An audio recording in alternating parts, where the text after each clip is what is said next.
How does overconsumption and undermovement interact here?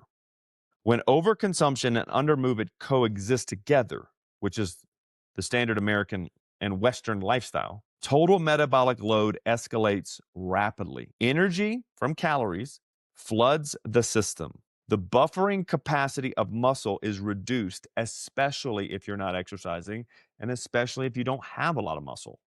Remember, muscle and skeletal bone are metabolically active. So are your organs, right? The liver compensates by increasing lipid transport, total cholesterol transport. It's trying to keep up. It's trying to move all this stuff to the places it needs to go so it can safely be stored. Visceral fat, that's organ fat, amplifies the inflammatory signaling from this process. So your biomarkers shift together. So you're creating a syndrome, metabolic syndrome. So all of these biomarkers, your cholesterol, your lipid profile, and your insulin and HbA1c, your sugar control, all start to shift together. Your triglycerides rise, your LDL particle often increases. Some people it doesn't, but many people it does.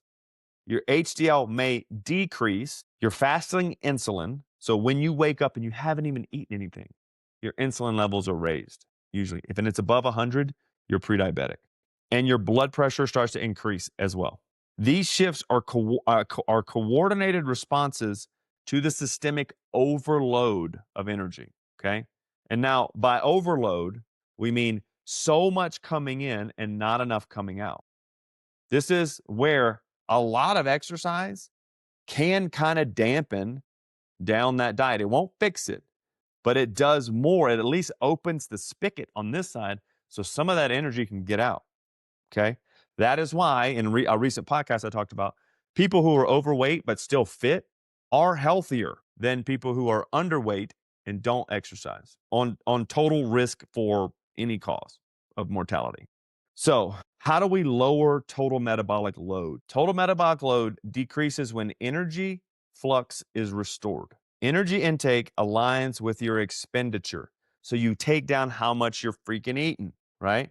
And if you're like, I don't eat that much, you need to track it because I guarantee you eat more. Almost every person I've ever seen who was like, I tried tracking it, and I got my metabolic rate tested, and it said it must have been broken because it said that my metabolic rate was not slow, right? The test must have been wrong. Almost every person tracks poorly and has no idea how much they eat, right? It's literally a human thing. I do this for a living. And if I don't track it, I still get it kind of wrong. If I don't eat based on principles, if I try to eat in a way that's like pushing the boundaries of health for me, and like I'm trying to kick my heels up a little too much, I'm going to overeat because I'm going to be poor at measuring it and eyeballing it. You have to measure at some point. You have to have an idea of what you're doing. When your energy comes down, the energy intake comes down, total amount of food comes down and it aligns with how much you're actually moving throughout the day, your visceral fat will start to decrease. Your muscle mass and mitochondrial density will increase if you're exercising, lifting weights. Your insulin levels will start to normalize slowly. Your lipoprotein production will decrease. Your total cholesterol production will decrease. And your clearance mechanisms will improve. The blood sugar, lipoproteins, all of it will start to improve. So just the same way they get out of sync, they get wonky together, they start to come back together. And it's a slow process. It takes time. Resistance training, aerobic training, adequate sleep, a high fiber, minimally processed foods with a high protein diet reduces systemic strain by improving nutrient partitioning and energy handling.